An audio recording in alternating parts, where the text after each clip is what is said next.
मेरे प्यारे बच्चों और मेरे प्यारे दर्शकों और जितने साईं भक्त हैं सबको साईं संदेश में सभी का बहुत बहुत स्वागत है। आइए आज जानते हैं कि भगवान के सामने रोने से क्या होता है, क्या शुभ होता है।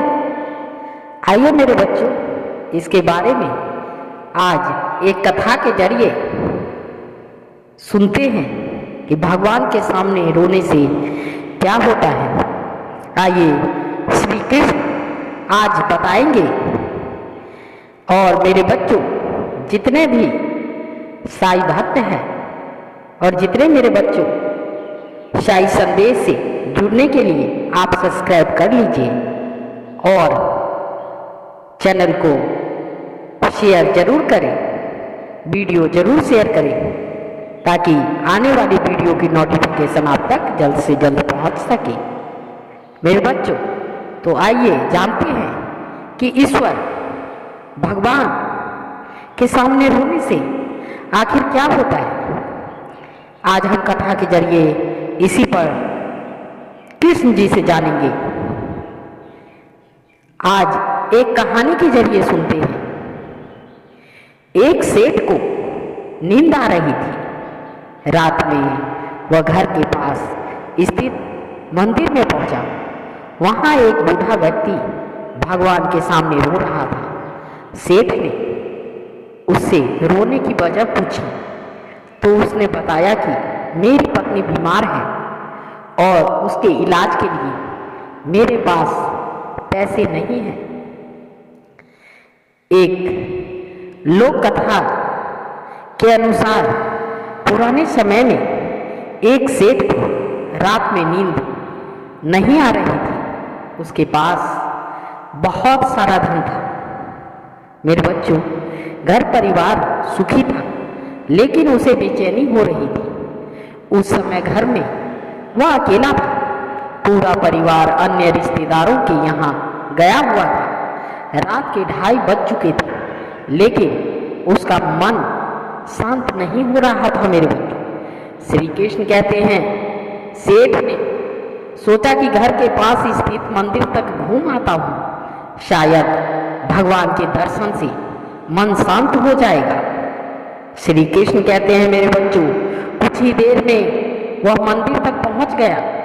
जब सेठ मंदिर के अंदर पहुँचा तो उसने देखा कि एक बूढ़ा आदमी भगवान के सामने बैठकर रो रहा है। सेठ उसके पास गया और उससे पूछा कि बाबा आप कौन हो और रो क्यों रहे हो। बूढ़े आदमी ने कहा कि सेठ जी मैं बहुत गरीब इंसान हूँ। मेरी पत्नी बीमार है और अस्पताल में भर्ती है। उसके इलाज के लिए मेरे पास पैसे नहीं हैं। अगर डॉक्टर को पैसा नहीं दिया तो वह मेरी पत्नी का ऑपरेशन नहीं करेगा। समझ नहीं आ रहा कि पैसे की व्यवस्था मैं कैसे होगी और मैं कैसे कर पाऊंगा। सेठ ने कहा कि चिंता मत करो, तुम्हारी पत्नी का इलाज मैं करवा दूंगा। सेठ ने तुरंत ही अपनी जेब से सारा पैसा निकालकर उस बूढ़े व्यक्ति को दे दिया। पैसा देखकर वह आदमी खुश हो गया और सेठ को धन्यवाद देने लगा। सेठ ने कहा कि अभी मेरे पास इतने ही पैसे हैं, अगर तुम्हें वह ज़रूरत हो तो मेरे घर पास में ही है मेरा घर, तुम वहाँ चले आना। मैं तुम्हें जितनी भी ज़रूरत होगी मैं तुम्हें पैसे दूंगा। बूढ़े व्यक्ति ने कहा कि नहीं सेठ जी, इतने पैसे में काम नहीं होगा और अगर हो जाएगा तो आज आपकी वजह से मेरी पत्नी का इलाज हो जाएगा। पैसा लेकर वह व्यक्ति तुरंत ही मंदिर से चला गया। जरूरतमंद की मदद करने के बाद सेठ का मन अब शांत हो गया था। उसने भगवान को प्रणाम किया और सोचने लगा कि शायद इसी वजह से मैं सो नहीं पा रहा था। भगवान को मेरे माध्यम से और मेरे माध्यम से इस गरीब की मदद करवानी थी। घर आकर चैन की नींद सो गया। इस कथा से मेरे बच्चों, इस कथा से यही सीख मिलती है। इस छोटी सी कथा की सीख यह है कि जो लोग भगवान पर भरोसा करते हैं उनकी सभी परेशानियां दूर हो सकती हैं।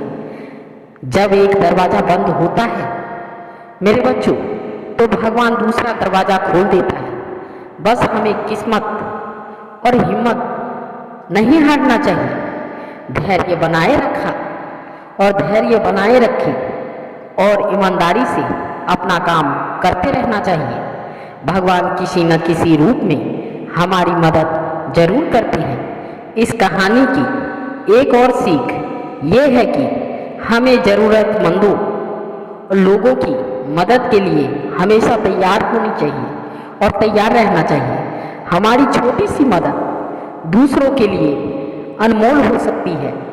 इसीलिए कभी भी किसी की मदद करने के और करने में कभी देर ना करें और देर नहीं करनी चाहिए मेरे बच्चों।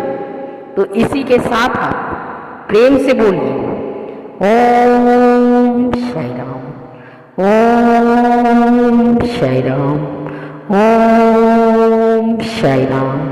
राधे राधे। साई संदेश में आप सभी का बहुत बहुत स्वागत है मेरे बच्चों। सब्सक्राइब कर लीजिए ताकि आने वाली वीडियो की नोटिफिकेशन आप तक जल्द से जल्द पहुंच सके और वीडियो को शेयर करना ना भूलें। धन्यवाद।